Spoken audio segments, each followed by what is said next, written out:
Here are my 2 best techniques to release your pectoral muscles. All right, so understanding with the lacrosse ball where to reach. Personally, because we have the pectoralis minor that is a bit smaller connected to the shoulder, you've got the pectoralis major that will cover most of the breast area. It's nice to explore, again, it's your own experience exploring where your knots are going to feel, where the tension is. It really depends on each individual, but personally I tend to find that just underneath my collarbone, quite close to my shoulder, and a little triangle point that comes underneath near the armpit are my tightest point.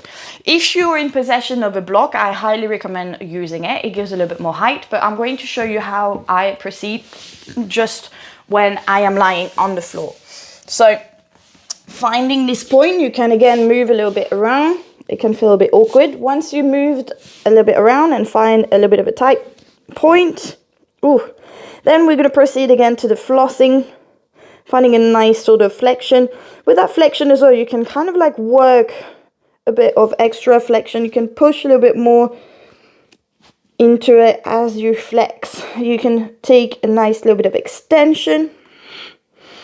You can also come here and do a little bit of external rotation. It's a little bit hard to do an internal rotation, but you can push down, yeah, because we don't have the height. But again, flossing can happen here. You can change and move around as well. When I'm in possession of a block, I have a bit more height, so it's a little bit easier to then find my placement. I come on my knees and I find a placement here.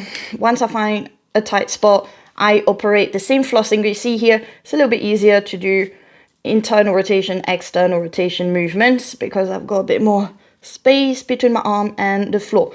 There is another option, which is going against the wall, that I'm going to show you just now.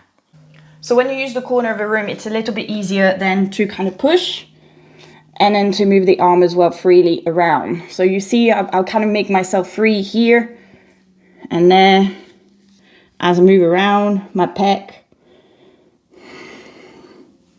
into this movement, internal, external rotation. So that's also an option for you to use. And this is how I release my pectoral muscle with the lacrosse ball.